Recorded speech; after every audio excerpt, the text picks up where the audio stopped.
Hola, bon dia a tothom.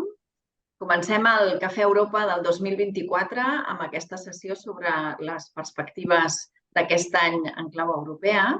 També inaugurem aquest 2024 la col·laboració amb el Centre Europeu de Política, el Centre de Política Europea de Barcelona, adscrit a la Universitat Pompeu Fabra, i en Javier Arregui està en nom del BACES per fer també la benvinguda en aquesta sessió. Jo us deixo amb ells, ens veiem després de les intervencions. Vull donar les gràcies sobretot a la Beatriz Navarro i al Juan Antonio Mayoral per participar-hi i us dono la benvinguda en nom de la Fundació Catalunya Europa en aquest cafè. Javier.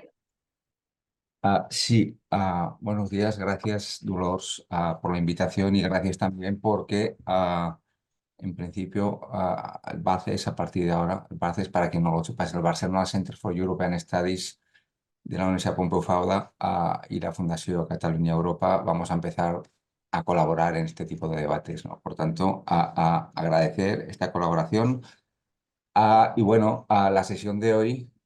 Bueno, quizás explicar un poco en un minuto lo que es el BACES, para que no lo sepa. Es un centro, en principio, reconocido por la Comisión Europea de Excelencia y Monet.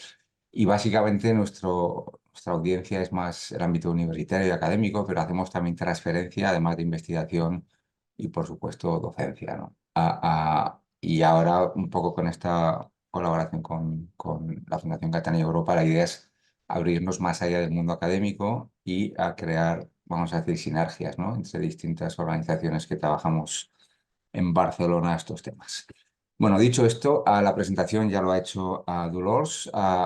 Mi papel aquí es presentar a los dos ponentes, agradecer a Beatriz y a Juan Antonio su participación en este debate. Beatriz Navarro es periodista, todos lo sabemos, licenciada en Ciencias de la Información por la Universidad Complutense de Madrid. Ha estado 20 años, más de 20 años trabajando en La Vanguardia. Previamente ha trabajado en otros periódicos y medios de comunicación nacionales e internacionales también. Y bueno, ha obtenido premios a su labor periodística. En particular, dos son importantes, que es el José Manuel Porqué de 2021 y el Salvador de Madariaga en el 2018. Y por tanto, bueno, yo creo que tiene una experiencia muy, muy sólida, sobre todo en la información, en lo que respecta a la Unión Europea como corresponsal en Bruselas de La Vanguardia. ¿Vale? Y después Juan Antonio Mayoral es profesor distinguido, es un perfil distinto, es académico, profesor distinguido en la Universidad Carlos III de Madrid. Es un profesor joven, pero yo creo que ya es muy sólido en el ámbito de la política europea. Mencionaré, por no alargarme en la presentación, básicamente dos temas. Tiene la cátedra de Monet sobre gobernanza interdisciplinaria se llama Prometheus, en la Carlos III, y luego también es director del Centro de Estudios Europeos de Madrid, ¿no? Y tiene un perfil muy interesante porque tiene un background de filosofía, de ciencia política, de derecho, que, en fin, yo creo que aporta un poco ese punto de vista interdisciplinar que nos ayuda a entender esa realidad, ¿no? Y bueno, y también ha sido asesor de la presidencia de la Oficina para la Coordinación de la Presidencia Española de la Unión Europea, con lo cual ha sido un insider en los temas y en la agenda que se está actualmente llevando a cabo en Bruselas, con la Troika, con la presidencia anterior y la posterior, ¿no? Por tanto, creo que las dos personas van a aportar mucho y ya doy la bienvenida a que puedan comenzar posiblemente Beatriz. Beatriz, puedes comenzar, o Juan, esto lo decidís vosotros, no sé quién va a comenzar con la presentación. Sí. Bueno, en teoría empiezo yo, ya estaba establecido por Julia desde hace tiempo. Bueno, en primer lugar, bueno, gràcies a tothom per venir. Faré la meva... no tinc molta confiança per parlar català i per articular un missatge clar, i per això faré la meva intervenció en castellà. Bueno, agradecer a la Fundación Catalunya Europa, también a Dolors y también a Julia por organizar este evento y sobre todo, como no, a la gran amistad de Javier Arregui, que como podéis ver ha hecho una presentación magnífica, en este caso de cosas que muchas veces a uno le da mucha vergüenza comentar, pero aquí, lo importante sobre todo de esto es la visión, aunar una visión que al fin y al cabo llegue a entender todas las dimensiones de los eventos que pasan en Europa. Y eso es una cosa que muchas veces me he sentido muy privilegiado de haber tenido la suerte de estar en estos distintos sitios o spots para poder apreciarlo. Y claro, pues esto al fin y al cabo da una visión muy concreta, muy específica y a veces muy privilegiada de cómo entender los fenómenos de Europa, que es lo que hemos venido a hablar hoy. La temática es temas que van a marcar la agenda de 2024, pero claro, a la vez que vamos a hablar de temas, también vamos a hablar de retos, ¿no? Y claro, cuando pensábamos en los temas, cuando hablaba Javier Arregui de esto, ¿se me ve bien? Es que justo ha cambiado la... Ah, sí. Cuando hablamos de retos, de temas, también hay que aunarlos a una serie de retos a los cuales se va a enfrentar la Unión Europea y cómo los va a conseguir abordar y sobre todo si va a tener capacidad para abordarlos a futuro. Para tener una visión de conjunto, ¿cuál va a ser, digamos, la agenda temporal, ¿no? Y qué eventos van a ocurrir que podrían ser importantes y marcar esos temas? Primero, la determinación estratégica de la agenda del Consejo, de la agenda estratégica del Consejo para 2024-2029. Y aquí, claro, no podemos olvidarnos del encuentro que hubo en Granada, porque en este caso, si incluso vamos a la página web del Consejo Europeo, veremos que en punto de partida se marca ahí. Hay una serie de temáticas que son identificadas como migración, energía, competitividad, seguridad, defensa y sobre todo ampliación, ¿no? Y nuevos lazos de la Unión Europea con otros países. Eso digamos que es el punto de partida. Y claro, ¿cuál es el reto ahora mismo? Ahora mismo Charles Michel está intentando articular una agenda común donde muchos países también intentan poner su granito de arena o su visión de hacia dónde tiene que ir la Unión Europea. Y claro, aquí es realmente un juego de geopolítica muy importante, no solo a nivel externo, pero también a nivel interno, de primero cuál es la visión que tenemos de la Unión Europea a nivel interno y también como actor global, y luego también cómo queremos hacer cómo queremos dibujar hacia el camino oriental a la Unión Europea. Y aquí hay países que están siempre muy bien posicionados, como Francia, Alemania, Holanda, España, etcétera, etcétera, ¿no? Incluso Italia, ¿no? Claro, aquí ya también podemos saltar a la política de bloques, ¿no? Y claro, la institución más intergubernamental, claro, es el Consejo Europeo junto con el Consejo de la Unión Europea. Y ahí lo que podemos ver es mucha geopolítica y lo interesante es ver cómo se va a desarrollar, ¿no? Claro, hay que poner el foco ahí y también ver en qué medida el anuncio de Charles Michel de presentarse como candidato distorsiona esto, ¿no? Y claro, hay un debate también que se ha organizado en función de muchos aspectos que están relacionados con qué papel puede jugar la siguiente presidencia, si Orbán puede ser un candidato que pueda estar de manera provisional hasta que tengamos un nuevo candidato para el Consejo. Y claro, aquí vemos que el Parlamento se ha activado de una manera muy interesante, porque muchas veces nos olvidamos del diálogo y de los check and balances que hay entre instituciones. El Parlamento se ha activado para realmente ver si hay actores que, por su dudoso compromiso con la Unión Europea o escepticismo, pueden realmente ocupar este cargo, ¿no? Y claro, aquí es donde realmente está este tono optimista que nos comentaba Dolors, ¿no? Es decir, bueno, hay una visión optimista y hay que ser críticos, el Parlamento está siendo crítico de en qué medida realmente hay ciertos actores que están comprometidos con todo esto. Pues bueno, eso se va a debatir durante la determinación de la agenda estratégica del Consejo Europeo. Pero claro, ¿qué es lo importante aquí? Pues lo importante también es qué eventos dentro de la Unión Europea pues, pueden determinar el recorrido, no solo político, sino también legislativo. Y aquí no nos podemos olvidar de las elecciones europeas. Las elecciones europeas ya de por sí nos están diciendo que se cierra la ventana para seguir tramitando expedientes legislativos. Creo que para marzo, más o menos, cuando se espera que todo esto esté cerrado. A ver, voy a cambiar. Bien, todo esto esté cerrado y se centre en la campaña. De hecho, ya hemos visto que muchos actores ya se han activado en ese sentido, están haciendo ya una campaña. El actor más esperado es Ursula von der Leyen, donde todavía vemos que no ha hecho su manifiesto, ¿no? Su compromiso de correr, mientras que hay otros que ya se han posicionado muy fuerte. Entre ellos, y vemos ayer, creo que no se fue ayer o anteayer, Manfred Brevet, en político, ya hizo un statement de en qué dirección tiene que ir en la Unión Europea en temas de defensa, lo que viene a decirnos ya que está en campaña, porque está realmente vendiendo su visión. Y claro, aquí hay muchos temas que van a determinar la agenda que todavía están abiertos hasta las elecciones y que son, en este caso, imperecederos por la propia naturaleza del conflicto. En este caso, Ucrania, ¿no?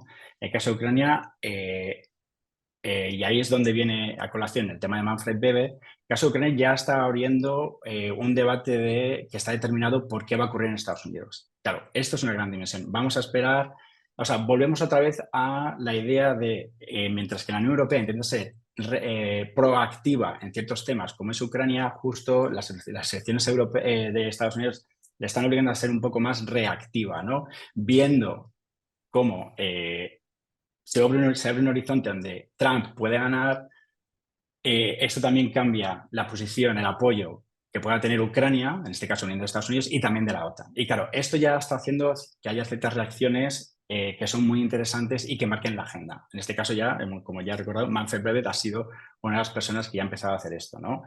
Así que Ucrania, defensa y protección. Y claro, no nos podemos olvidar del alto comisionado, que también tiene muchas cosas que decir en esto y que se relaciona con el tema de Gaza. Pero bueno, esto podemos hablar, ya sé que eso más tarde, porque claro, tengo simplemente 15 minutos para ofrecer este marco y hay que hacerlo bien. Sobre todo porque Beatriz va a complementar esto de una manera, seguramente, con una información muy actualizada.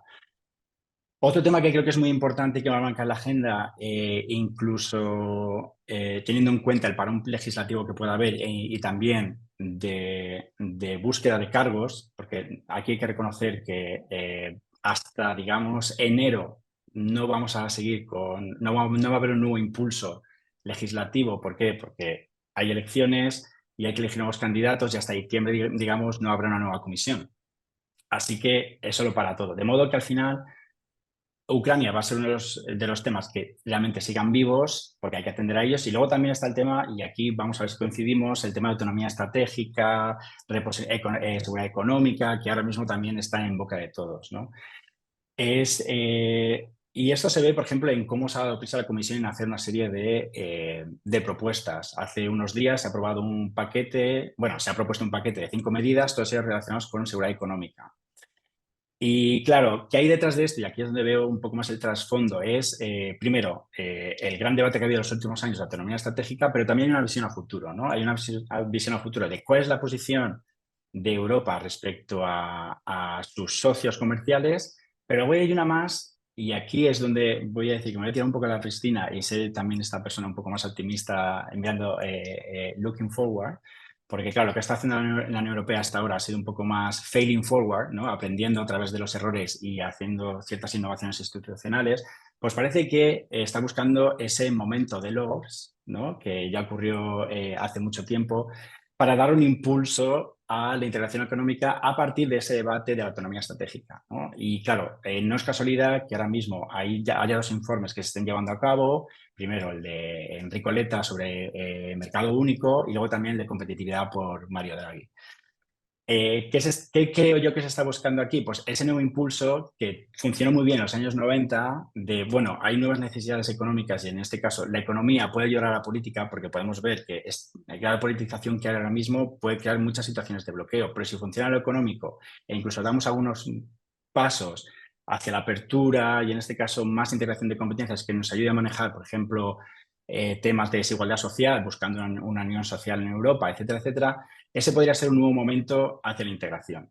Y ahí volvemos otra vez a la idea de dejamos de hacer una Europa reactiva a ser una Europa más proactiva con estos nuevos planes, ¿no? Y sobre todo con esta idea de autonomía estratégica, que es verdad que es muy de geopolítica, pero que si a nivel interno es vamos a reestructurar cuál es el plan de mercado y vamos a ver cuál es el proyecto político, ¿no?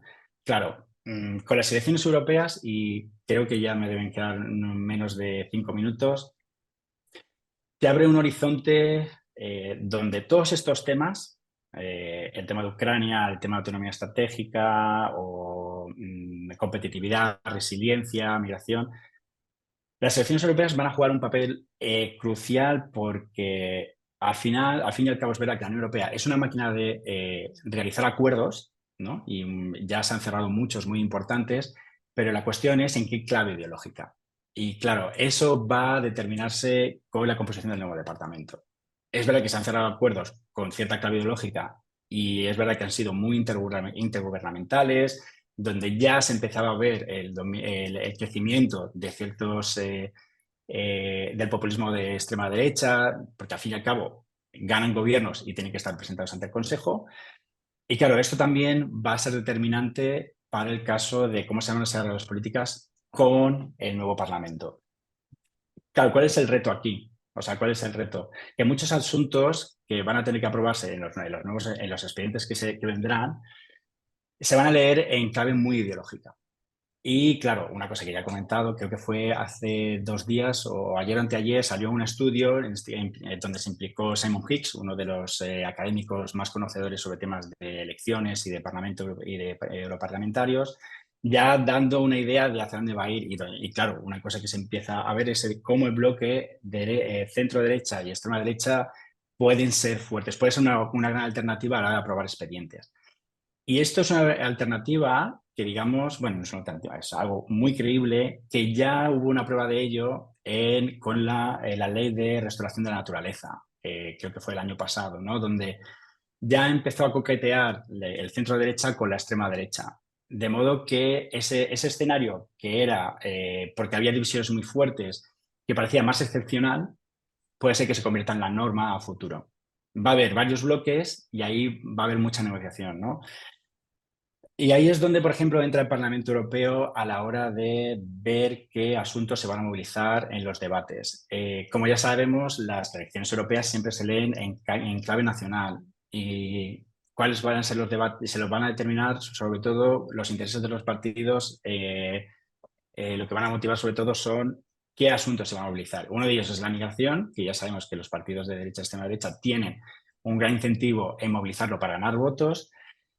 Pero luego hay otro que ha aparecido a raíz de las elecciones holandesas. Bueno, ya estaba ahí, pero se ha hecho más patente, que es el tema de la agenda verde, ¿no? Y claro, la agenda verde se está interpretando de manera errónea como una amenaza para la agricultura. Y esto ha hecho que ciertos partidos también ganen presencia.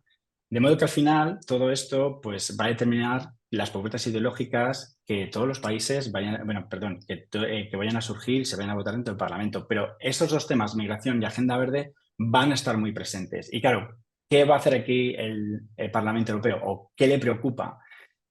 Pues realmente la creación de un demos europeo que pueda contrarrestar o compensar ciertas informaciones que realmente no son ciertas sobre temas de migración. Bueno, no son ciertas, o en este caso que son bastante perjudiciales o que no son ciertas. Claro, el tema de los fake news, ¿no? Van a intentar compensarlo por medio de la creación de un demos europeo. O sea, van a intentar evitar o compensar la nacionalización del debate europeo a través de, digamos, hacer que los grandes mensajes de Europa puedan ser traducidos de tal manera que creen un interés y en este caso se basen en información veraz. Bueno, pues esto, digamos, es la gran tarea del Parlamento, que es la de crear un demos europeo donde los debates realmente se entiendan y vean cuál es el beneficio común. Ya para terminar, claro, ¿qué queda más allá de las elecciones? Pues una Unión Europea mucho reactiva hasta que se active en enero de 2025, más o menos, este es el pronóstico, hasta que se active una nueva Unión Europea con nuevas instituciones, etcétera, etcétera. Claro, ahí ya se presentan un montón de temas que ya podemos discutir más tarde sobre, bueno, qué cargos van a caer, cómo se va a configurar este liderazgo, va a haber una voz única o no, porque ha habido mucha preocupación a la hora de cómo se comunican y cómo se interactúan las distintas instituciones. Y luego es eso, hasta que se active la nueva comisión va a ser una Unión Europea muy reactiva, es decir, lista para nuevas crisis. Imaginaos que realmente surja un conflicto que nadie lo quiera, por supuesto, pero podría ocurrir y ahí sí que la Unión Europea tendrá capacidad, pero su capacidad proactiva y legislativa pues va a estar un poco determinada por la sucesión de acontecimientos, elecciones y a la espera de que se cree la nueva comisión, ¿no? Y se configure el nuevo sistema o balance de poderes, ¿no? Así que nada, esto es un poco algo que quería decir como introducción y que ayude a nutrir el debate. Y ahora dejo pues espacio a mi compañera Beatriz para aprender sobre todo. Hola, buen día a todos. Gracias, Juan Antonio, por tu presentación, que creo que puede ofrecer una vista de pájaro mayor de la que puedo tener yo y los periodistas que estamos en Bruselas, porque realmente sí, estamos en la primera línea informativa, pero a veces acabamos un poco atropellados por la acumulación de acontecimientos y realmente venimos de unos cuantos años pues muy intensos informativamente. Algunos de los temas que voy a tocar obviamente coinciden con los que acabamos de escuchar ahora, pero bueno, voy a intentar ofrecer una perspectiva diferente y a lo mejor, pues eso, más pegada a la actualidad o un poco a lo que se comenta en Bruselas sobre cuestiones un poco teóricas o futuribles, ¿no? Por ejemplo, el tema de los top jobs, de la renovación de la cúpula de las instituciones, que podemos hablar también. Este año 2024 va a ser lo que se ha dado en llamar un superaño electoral, con elecciones en medio planeta, en muchos lugares del mundo, pero en dos que nos interesan muy especialmente: las elecciones al Parlamento Europeo, porque nos tocan directamente, y también otras por su impacto global y también directo, que son las de Estados Unidos. En circunstancias normales, por un lado, que el Parlamento se disuelva en primavera y que la Unión Europea queda inmersa en este proceso de renovación de las instituciones, y por otro lado, que Estados Unidos esté absorbido por la campaña de las elecciones presidenciales, pues en circunstancias normales todo esto podría llevar a que la actividad legislativa y política se ralentizara, pero creo realmente que vivimos tiempos extraordinarios y el contexto geopolítico actual que nos rodea, hipertenso, pues digamos que Europa desde luego no va a poder permitirse ese lujo. Desde Bruselas yo destacaría o dividiría en dos grandes temas las cuestiones que van a dominar la agenda del año: Ucrania y las elecciones europeas. Son dos temas, pero con derivadas muy amplias, ¿no?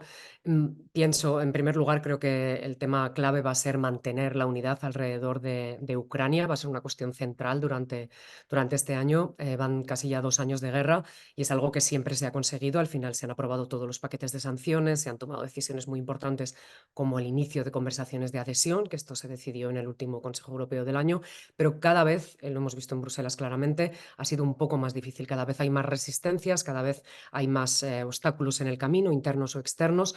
Y bueno, la primera cumbre del año va a tener lugar ya la próxima semana. Será una cita extraordinaria y que está convocada con prácticamente solamente un tema en la agenda, y es aprobar un fleco que quedó del Consejo Europeo de febrero, y que es la aprobación de un paquete de ayuda macrofinanciera de 50.000 millones de euros para Ucrania. El objetivo es que pasar del esquema que se ha utilizado hasta ahora, que era aprobar regularmente cada ciertos meses paquetes de ayuda, para dar una ayuda más sostenida y blindarla. Ese es el objetivo político, para blindar su resiliencia al margen de los vaivenes políticos mundiales que puedan venir.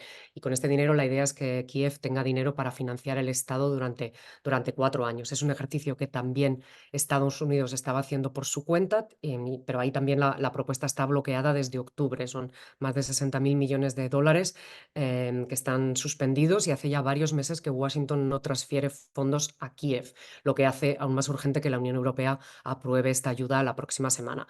En realidad solamente falta por dar el sí un país, Hungría, o un líder político en concreto, Viktor Orbán, que, fiel a su estrategia, podemos decir claramente, de chantaje constante a las instituciones de la Unión Europea, condiciona su luz verde a que Bruselas descongele parte de las ayudas que su país tiene suspendidas como consecuencia de las violaciones del Estado de Derecho. Las negociaciones en Bruselas a nivel de embajadores no han parado durante estas semanas. Hay un plan B en caso de que Orbán se enroque y se niegue a acceder a la reforma del presupuesto comunitario. Sería crear un vehículo externo, un vehículo financiero externo. Es algo que se puede hacer, que sería un poco más lento y un poco más caro, pero la Unión Europea está decidida a sacar adelante estas ayudas la próxima semana. Este pulso de Orbán con el último paquete de ayudas creo que ilustra bien lo que ha sido la práctica de Orbán durante los últimos años, y que no parece que vaya a cambiar. Y esto es algo preocupante, porque después de esta decisión sobre la ayuda financiera a Ucrania van a venir muchas más, las de nuevos paquetes de sanciones, ayuda militar. Así que creo que esto también va a ser una constante a lo largo del año 2024. Además, estamos viendo cómo Orbán ha extendido esa estrategia de chantaje incluso a la OTAN, porque es el único país que queda por ratificar la adhesión de Suecia. Esta semana lo hizo Turquía. Orbán siempre dijo que Hungría no sería el último país en hacerlo, pero ahí estamos. Estrechamente relacionado con Ucrania, creo que está la guerra de Gaza. Y aunque desde Europa se quiere ver como dos conflictos completamente diferentes, para el resto del mundo no lo son. Y en el llamado sur global, desde allí se ha sido muy claro en las acusaciones de doble rasero a Europa por cómo responde a las actuaciones de Vladimir Putin por un lado y cómo reacciona a las de Benjamin Netanyahu. Creo que el conflicto palestino-israelí es probablemente el asunto de política internacional donde más pesa la historia de cada país y donde más evidente es que la política exterior común no es exactamente muy común, tal y como se ha visto en las votaciones de Naciones Unidas sobre las peticiones de alto al fuego, donde los países europeos han votado absolutamente divididos, porque de momento para lo único que hay una mayoría, lo único en lo que hay acuerdo es pedir pausas humanitarias, en plural, no una sola y desde luego no un cese de las hostilidades. En este caso, me parece que este es un dossier que yo creo que Europa va a tener que prestar mucha atención porque la Unión Europea se encuentra fuera de la que es la posición mayoritaria sobre este tema a nivel mundial. Esta resolución a favor de un alto el fuego se aprobó con una amplia mayoría de votos y esto puede tener un efecto claro en la percepción que tiene el sur global de Europa y puede provocar que en adelante pues, haya más dificultades para pedir apoyos internacionales a la posición europea sobre Ucrania.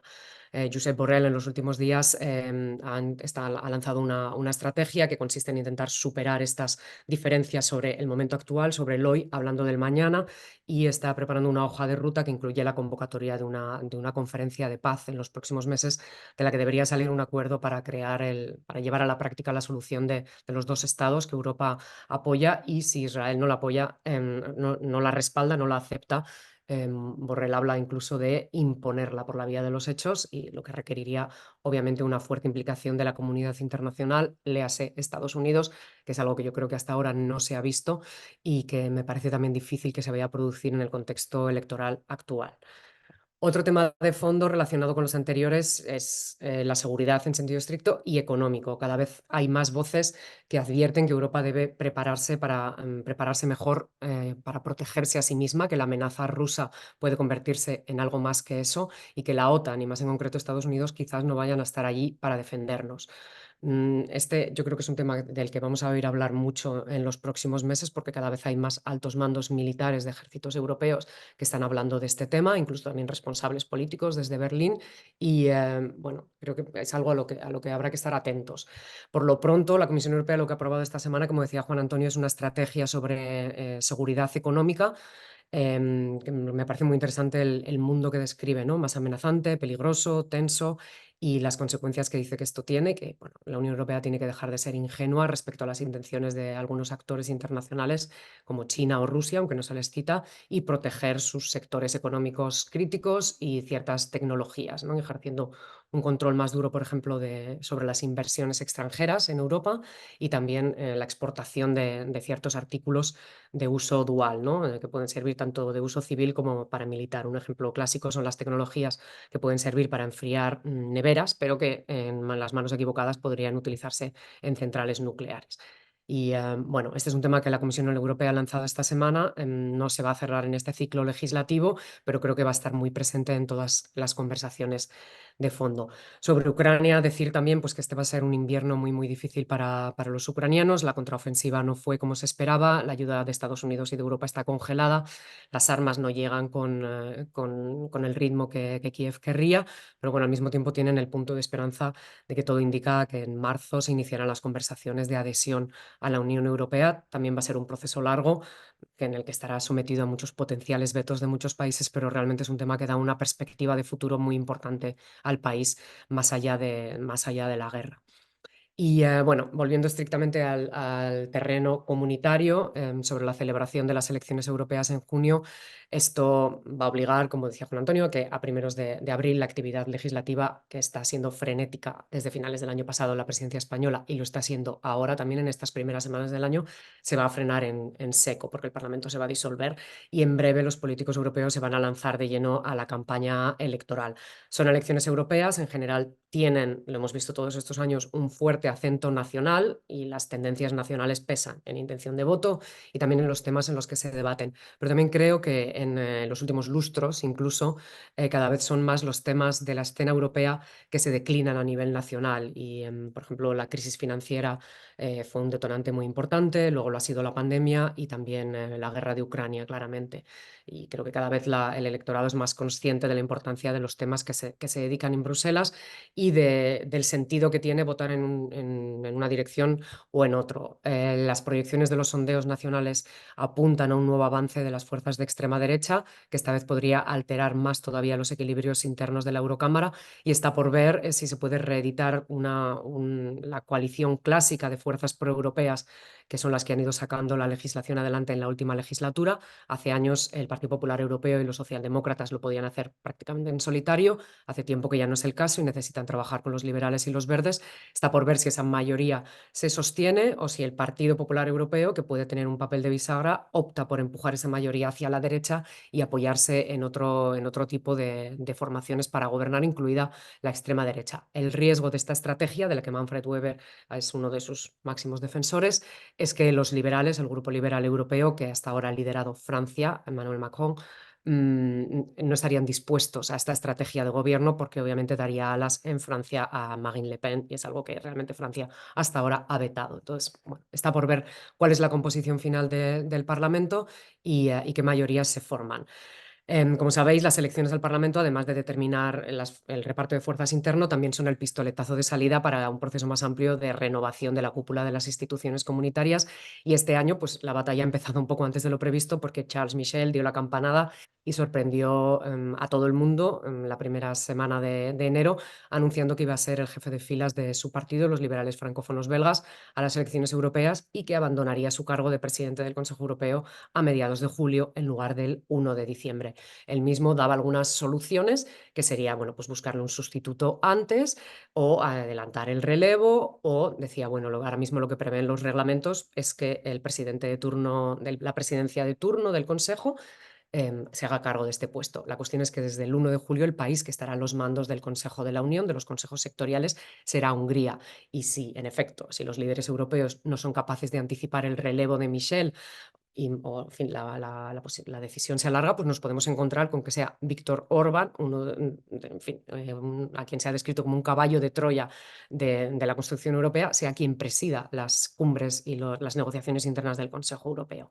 En fin, esto realmente lo que dice Michel es que todas estas negociaciones se pueden avanzar, que todas estas decisiones se pueden ir tomando antes, pero lo cierto es que hasta que no se conozca cuál es el reparto de fuerzas dentro del Parlamento Europeo, pues no se puede empezar a negociar. Una cosa que puede facilitar el reparto de los altos cargos este año es que todo indica que Ursula von der Leyen quiere repetir como presidenta de la Comisión Europea. Parece que va a apurar los plazos. El Partido Popular Europeo cierra la recepción de candidaturas el 21 de febrero y la última previsión es que en un acto de la CDU que tendrá lugar en Alemania el 19 de febrero, von der Leyen haga públicas sus intenciones.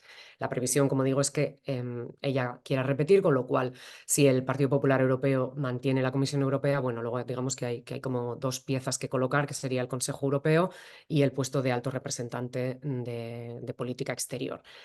Sí, no sé si tenemos tiempo para hablar un poco de algo que gusta mucho en Bruselas, que son las quinielas de los candidatos a puestos europeos. Y bueno, os puedo decir a lo mejor algunas de los nombres que se barajan por fuentes bien informadas, diplomáticos, no mucho más, porque realmente en público los líderes europeos son temas de los que no va a hablar.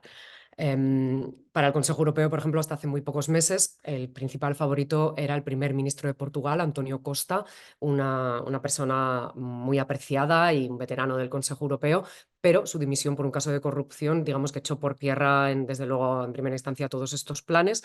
Lo que empezamos a ver en las últimas semanas es que, bueno, a la vista de que no parece que él estuviera directamente implicado en nada, no se descarta recuperarlo como candidato a este puesto. Desde Berlín parece que se le ve con buenos ojos. Si consigue realmente limpiar un poco su reputación y distanciarse completamente de este caso, parece que podría ser recuperable como candidato. Esto es lo último que se comenta en círculos diplomáticos en Bruselas. Costa tiene muchas virtudes, tiene un carácter amable y sosegado, un ideario político más bien de centro y, bueno, tiene algo más importante y es que tendría una gran carrera política por detrás y no por delante, como ha ocurrido con Charles Michel, que esto siempre se ha percibido como un problema, ¿no? Que él estaba más pendiente de su futuro político que del presente. Más nombres, otro que sería un poco el reverso de Antonio Costa, que es alguien pues, que viene de un país pequeño, que no hace mucha sombra a nadie.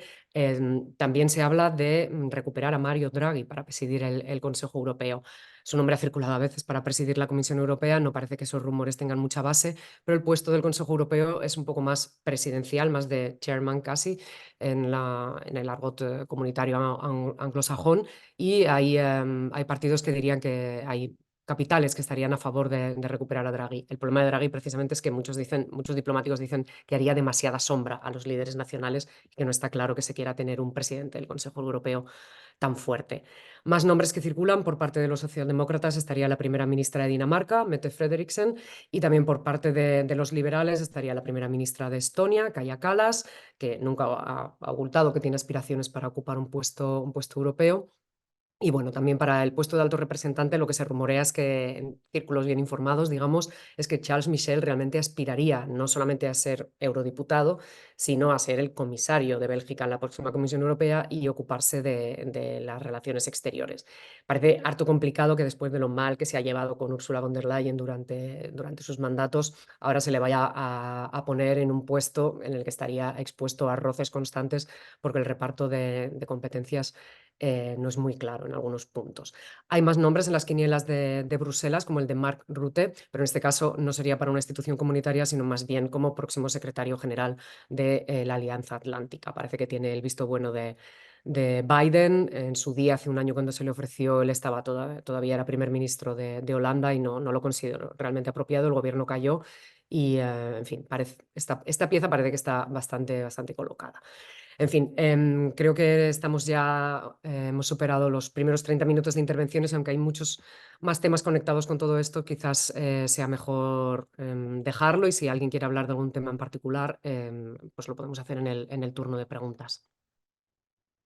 Muy bien, pues muchísimas gracias a los dos. Realmente habéis abierto todos los campos, creo, para situar muy claramente lo que nos espera este 2024, tanto en clave europea interna, instituciones también a nivel nacional e internacional. Yo os animo a los participantes de que pongáis vuestras preguntas en el chat. Mientras tanto, aprovecho una intervención de Josep Puig para haceros una pregunta a los dos, mientras no llegan otras. Josep plantea que es posible que el voto de la ultraderecha incluso sea mayor que el que se ha producido a nivel estatal, puesto que parece que al caer lejos, ¿no?, esa idea de distancia real y ficticia que tienen las instituciones europeas, pues pueda propiciar que la gente incluso lo vea menos peligroso, ¿no?, que en su propio país. Los dos habéis hablado de esa posible influencia, ¿no?, de un aumento de la ultraderecha, tanto en el Consejo Europeo, es decir, en estados que están presididos ahora o con gobiernos donde la ultraderecha tiene posiciones fuertes, como también en el Parlamento Europeo. Y que una manera de ese núcleo más europeísta o esa mayoría democrática que se enfrenta a esta ultraderecha puede ser precisamente contrarrestar este avance o su influencia con la creación de un demos europeo, con la creación de una ciudadanía europea que milite en el europeísmo y que, por tanto, haga más difícil los avances que la ultraderecha, o más bien los retrocesos que la ultraderecha quiera imponer, ¿no? ¿Eso lo veis en la agenda? ¿Eso es posible? ¿Qué otras estrategias están planteando, ¿no?, el bloque socialista o liberal, o los verdes, o incluso una parte de la derecha europea que quiere, ¿no?, evitar ese auge y esa influencia? Muy vinculado, creo, a lo que decíais también de la agenda económica, ¿no?, porque es muy difícil crear un demos europeo si no hay una cierta estabilidad, garantías y bienestar también económicos. No sé si Beatriz, si quieres, intervengo yo primero. Sí, perfecto. Para darte un poco de descanso. O sea, bueno, estoy fascinado, Beatriz, por la intervención. Me ha encantado el tema de Quiniela. Es algo súper importante empezar a conocer qué figuras se están posicionando, ¿no? Cuál es el line-up a la hora de empezar a votar y de conformar figuras.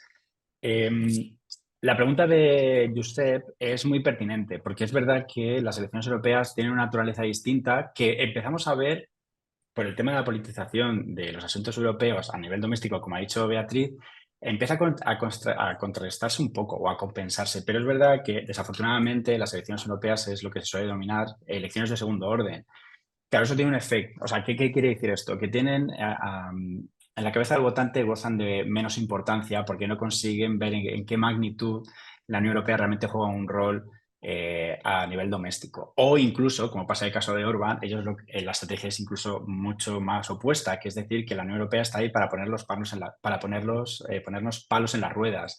Pero bueno, es el tema de en qué medida la Unión Europea es relevante, ¿no? ¿Y qué ocurre? Como son elecciones de segundo orden, y aquí ya cojo mi sombrero académico, lo que nos viene a decir la literatura, que es verdad que los partidos minoritarios o las opciones más arriesgadas ganan presencia.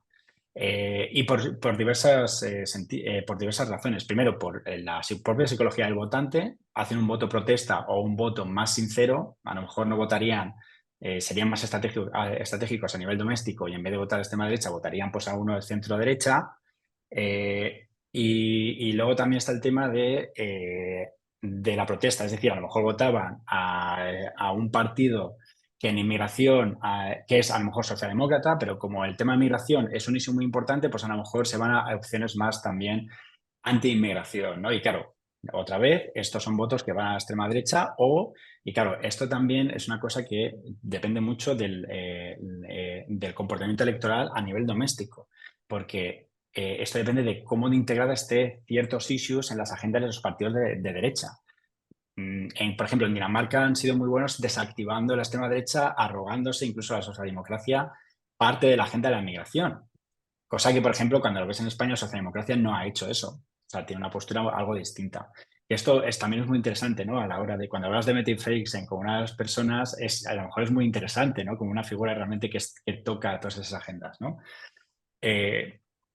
Claro, luego también está el sistema electoral. El sistema electoral hace que los partidos pequeños ganen más representación. Esto, o sea, es una mecánica que, o sea, primero está el votante y luego esa mecánica. De modo que al final, sí, Josep, la extrema derecha ya por la propia naturaleza de las elecciones tiende a subir. Pero claro, a ver, a la media pregunta faltaba el interrogante. Bueno, sí, pero os he entendido que era una pregunta muy pertinente. Luego, ha postillado muy bien Dolors. Lo que pasa es que se me acaba de olvidar cuál era los temas, ¿no? Que podían surgir. Sí, es verdad, migración, defensa económica o seguridad económica, es verdad que son temas que vienen un poco más por la parte liberal o la parte derecha. Pero claro, ¿cuál es la alternativa? Y ahí es donde se ve el tema de la justicia social, ¿no? Que se ha hablado mucho de temas de transición ecológica, la Twin Transition y digital. Y todo eso, lo que hemos visto en las dos últimas presidencias, bueno, la actual y la anterior, que eran partidos también con este calado de socialdemócrata o de preocupación por lo social, es hacer hincapié en expedientes y en impulsar expedientes que estén relacionados con esta justicia social y económica. Y esto es lo que realmente pueden aportar, ¿no? Digamos, ¿cuál es la alternativa en esa agenda, ¿no? ¿Qué temas pueden traerse? Y son aquellos que creo que realcen la dimensión social de muchos de los expedientes que vienen de Europa, que ya estaban presentes. De hecho, se están aprobando todavía muchos que quedaban pendientes durante la presidencia española. Pero es verdad que también, y aquí lo puedo decir desde dentro, se hizo mucho hincapié en esta justicia social, no solo en las prioridades, sino también a la hora de impulsar expedientes. Y la belga lo tiene también bastante claro, ¿no? Por eso también está muy preocupada en cómo se va a configurar el mercado único a futuro. De hecho, están deseando ver cómo acaban estos dos informes de Letta y de Draghi. Tienen mucho interés para ver cómo realmente pueden integrar una parte más social, ¿no? En todo ello. Así que esta vendría a ser un poco la alternativa en cuanto a políticas y que a la Unión Europea siempre se le critica, ¿no? Y que se puede compensar. Bueno, esto es my take on this.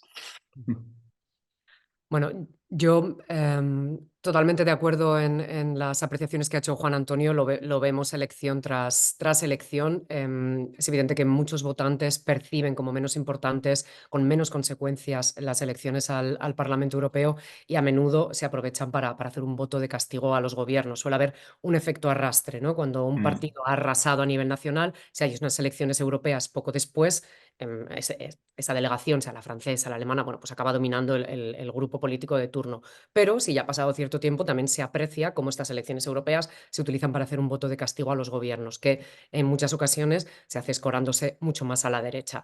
Y bueno, creo que hay un caso paradigmático de todo esto y es Francia, ¿no? Francia lleva años frenando a la extrema derecha de Marine Le Pen en las elecciones presidenciales, pero cada vez que llegan unas elecciones europeas, Le Pen arrasa. Su padre, ella, y esto, bueno, en fin, si cada vez va a ser más difícil de frenar a nivel nacional en Francia, también esto se está viendo a nivel europeo porque estos grupos están avanzando mucho. No me enrollo mucho más porque veo que hay preguntas muy interesantes en el chat. Exactamente, gracias a los dos. Hay un par de preguntas ahora que tocan diversos temas. Nos preguntan sobre el futuro inmediato del Pacto Verde en relación a la agenda económica. Está también vinculado con lo que acabáis de decir, ¿no? No es la misma la posición de la extrema derecha frente a este pacto. Y Manel nos pregunta sobre el papel de las autoridades locales y regionales en todo ¿no? En todo este futuro de la Unión Europea, ¿no? Porque el peso parece recaer exclusivamente en los estados y las instituciones europeas. Consejo de ¿no? El Comité de las Regiones y otras instituciones empezaron con fuerza, pero ahora ese papel de las autoridades locales está disminuido y permitidme añadir a la pregunta de Manel, y en cambio es contradictorio con esa idea de acercar las instituciones, de crear un demos, de tener política social, porque es precisamente son precisamente las autoridades locales y regionales quienes están, ¿no? gestionando estas políticas. Pues sobre estas dos preguntas y luego volvemos porque hay alguna más. Bueno, pues yo, si me permitís, me pido la primera, que la segunda veo mucho mejor situada Juan Antonio para responderla. Sí, realmente el Pacto Verde ha sido una de las políticas definitorias del actual mandato, muy crecido por las circunstancias realmente. Cuando empezó la legislatura de von der Leyen, pocos creían que realmente esta alianza que había hecho con los verdes fuera a traducirse, con los verdes y con los socialdemócratas. Tuvo que construir una alianza bastante grande en el Parlamento Europeo y fue aprobada por los pelos, recordemos. Pero digamos que había muy poca fe en que pudiera llevar adelante esta agenda, y lo cierto es que ha sido, en fin, uno de los temas de bandera de esta comisión, influido obviamente por la guerra de Ucrania, que ha obligado a acelerar la transición energética. Pero digamos que la dirección ya estaba marcada. Esta ha sido una legislatura muy legislativa, ahora lo que toca es implementar todas estas medidas. Y en el último año especialmente hay muchas voces desde la derecha que piden incluso una pausa legislativa. Lo llegó a pedir Macron, y desde el PPE, el profesor Manfred Weber, está diciendo a von der Leyen que pise el freno. Yo creo que la dirección está marcada, la legislación va claramente en una dirección. Puede haber, desde luego, ajustes en el ritmo en el que se aplican algunas cosas, se van a revisar. Por ejemplo, una decisión muy importante que estará sobre la mesa dentro de un par de años es la normativa sobre las emisiones de los motores de los vehículos. E incluso dentro de la actual comisión, Thierry Breton, el comisario de Mercado Interior e Industria, en fin, siempre ha dejado entrever que él sería partidario a lo mejor de revisar la prohibición absoluta. Entonces, bueno, hay decisiones clave a la vista con las que se podría rebajar un poco el impacto, pero yo creo que el camino está marcado.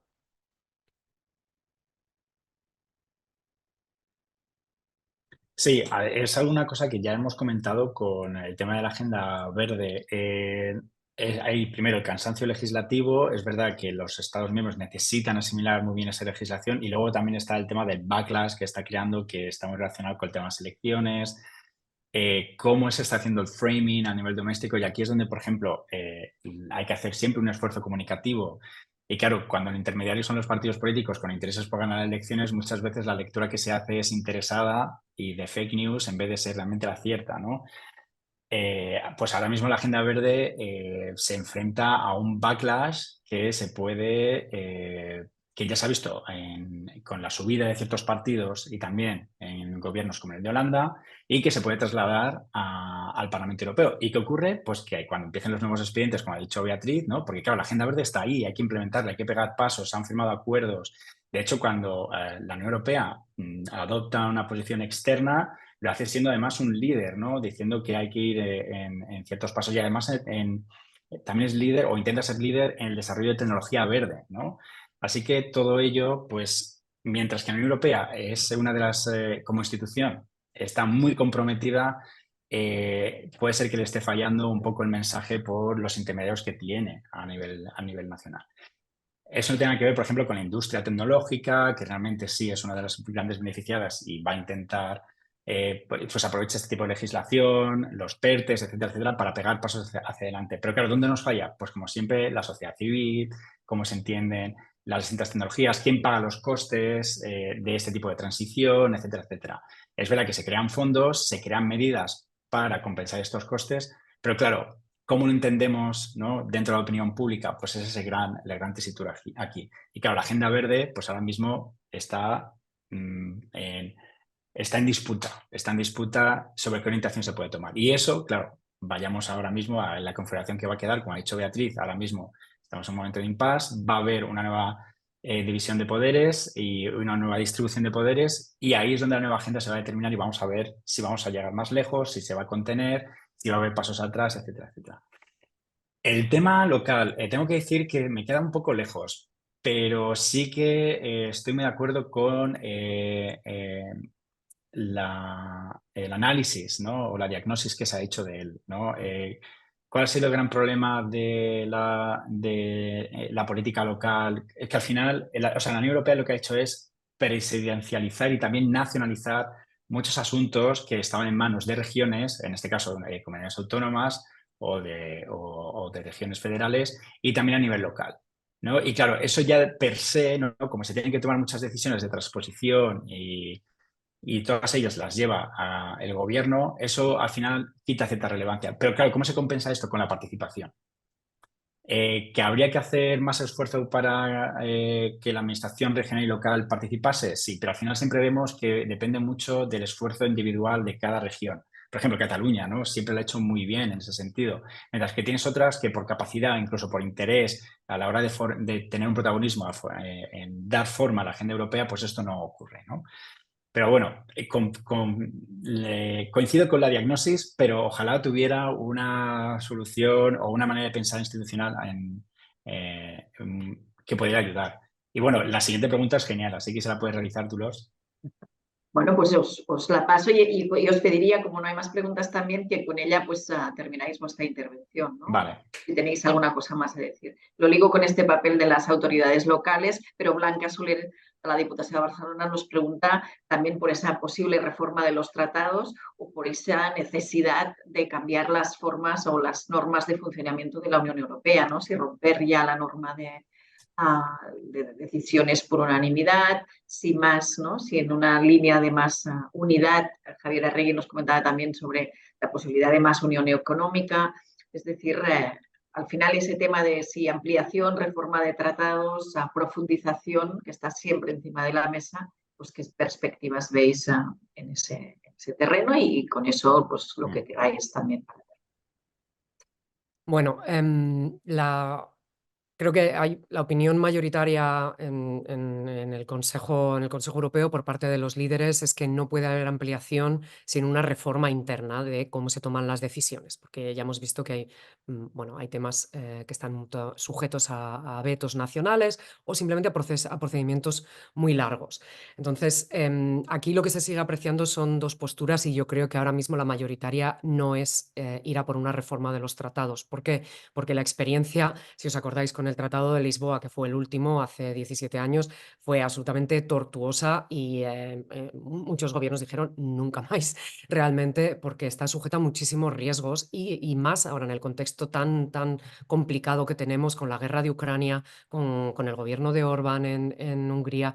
Creo que sería catastrófico ir hacia una reforma de los tratados que no saliera adelante, que se atascara.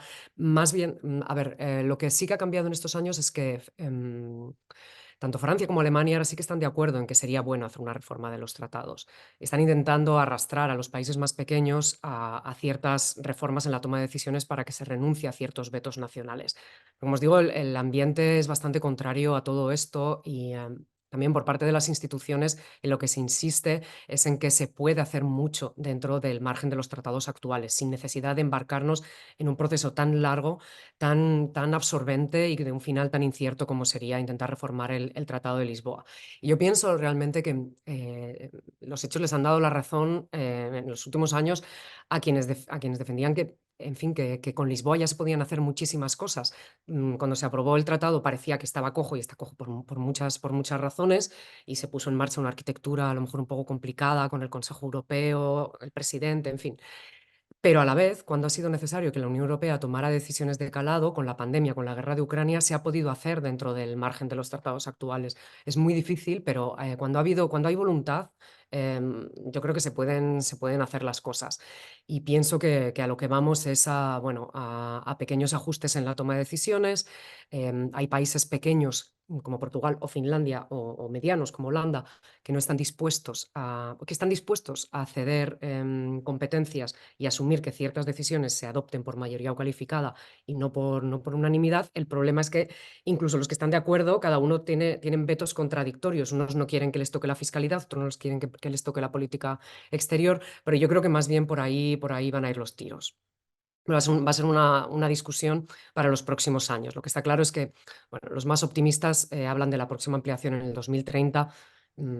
Digamos que va a ser una discusión de largo aliento. Y sobre los temas también que tocábamos antes de la agenda verde, la influencia de la extrema derecha, una cosa que no hemos comentado es que muy probablemente en los próximos meses tengamos un primer ministro de extrema derecha sentándose en el Consejo Europeo, que es Geert Wilders. Entonces, va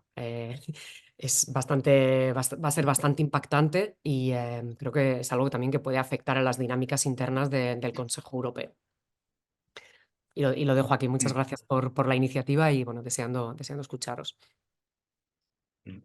Bueno, yo también cerrando el debate que hemos tenido, este diálogo con mi compañera Beatriz y con el resto de presentes, ya lo explica muy bien Beatriz, es simplemente, claro, la gran reforma, ¿por qué surge? Es también por evitar un caballo de Troya, o en este caso los vetos de un caballo de Troya. Se le está atragantando mucho, tanto a la Unión Europea, tener ciertos países dentro, y lo que se aviene nos hace entender que esto puede hacerlo más complicado, pues con mira a las ampliaciones, pero también con mira a todos los problemas que ha tenido a la hora de lidiar o de buscar mecanismos de temas para preservar el Estado de Derecho, pues una de las soluciones era esta. Pero como ha dicho Beatriz, es que primero, no hay mucha claridad. Creo que Francia también al principio, o sea, ahora es ver que se alinea más con el tema de la reforma, pero siempre decía que había mucho espacio en los tratados, y siempre es un gran defensor. Pero la cuestión es cuál va a ser como siempre vuelvo a esto, ¿no? Al equilibrio de fuerzas para realmente haber una innovación institucional y que todo esto no se convierta en lo que pasó primero con la Constitución y luego con el Tratado de Lisboa, donde era muy difícil llegar a puntos de acuerdo. Es verdad que al final fue todo maravilloso en cómo está funcionando, ¿no? Porque siempre se diseñan instituciones y luego al verlas funcionar uno dice, pues no está tan mal. Pero abrir ese melón es muy complicado, sobre todo también porque se está hablando de qué tipo de foro. O sea, va a ser una convención. Una convención es una cosa muy grande y eso nos lleva a integrar perspectivas muy amplias. Y claro, si abres el melón es o para ir hacia adelante, pero también se puede ir hacia detrás. Hemos aprendido esto con el tema del Brexit y con muchos otros temas que se han ido configurando. En el caso del Brexit se pensaba que era un paso hacia atrás, pero al final ha sido una manera de encontrar la propia identidad de la Unión Europea, igual que y es lo que ha hecho la Unión Europea con todas las crisis. Y aquí viene el punto optimista. Es verdad que se ha enfrentado a grandes crisis, a grandes crisis también de identidad, no solo de funcionamiento, y en todas ellas ha salido beneficiada. La cuestión es, abrir una reforma institucional podría abrir una nueva crisis, y una crisis también o realzar la crisis de identidad que podría tener ahora mismo la Unión Europea, y habría que decir en qué dirección vamos. Y claro, este es el gran riesgo que se ve a la hora de tener que configurar o de un nuevo horizonte donde la extrema derecha y también los países euroscépticos pueden tener un papel más predominante. Y nada, con esta nota, pues que positiva y crítica, me gustaría cerrar este debate y dar las gracias por la invitación. Muy bien, pues os damos también las gracias a Bea y a Juan Antonio, porque habéis hecho, ¿no?, en ese breve tiempo un panorama de cuáles son las carpetas que quedan abiertas, los retos donde debemos poner la atención, y también algunos ápices no solo de quinielas, pero también de optimismo sobre la Unión Europea. Os agradezco muchísimo vuestras intervenciones, también en nombre de los participantes, también a las persones que habéis participado. Us agraeixo que hàgiu assistit a aquest Cafè Europa, el primer del 2024. En vindran més. El proper és el dia 23 de febrer. També us avanço que, tot i que encara no està previst el tema, en properes edicions tocarem aquests temes que han sortit avui, els que fan referència a les eleccions europees, també el paper de les ciutats en relació a la construcció europea, per tant, us ho anirem avançant. I, en tot cas, com a tots els cafès d'Europa, també volem acabar, si m'ajuden a ensenyar-vos la caràtula, amb la recomanació d'un llibre. Us recomanem El porvenir del viejo mundo, desafíos y oportunidades geopolíticas d'Europa, d'Òscar Vara. Com sabeu, la llibreria No Llegiu ens proporciona a cada Cafè Europa una recomanació. En aquest cas es tracta d'un llibre d'Òscar Vara, que és un professor de Ciències Econòmiques de la Universitat Autònoma de Madrid. Ell és fundador d'un canal de YouTube que parla sobre geopolítica i mundial en clau econòmica. I aquest llibre, aquesta recomanació amb la que acabem el debat d'avui, intenta explorar quin és el possible paper de la Unió Europea en clau geopolítica. Avui n'hem parlat també, comparat amb els papers que poden tenir o que tenen també els Estats Units i Xina, i fa una mena de repàs del que ha estat, del que pot ser i també de les mancances d'aquest paper exterior i com a potència mundial de la Unió Europea i que, per tant, també quadra molt amb el que hem estat parlant. De nou, moltes gràcies. De nou, moltes gràcies a tothom i esperem trobar-vos en properes edicions i en aquest Cafè Europa de la Fundació Catalunya.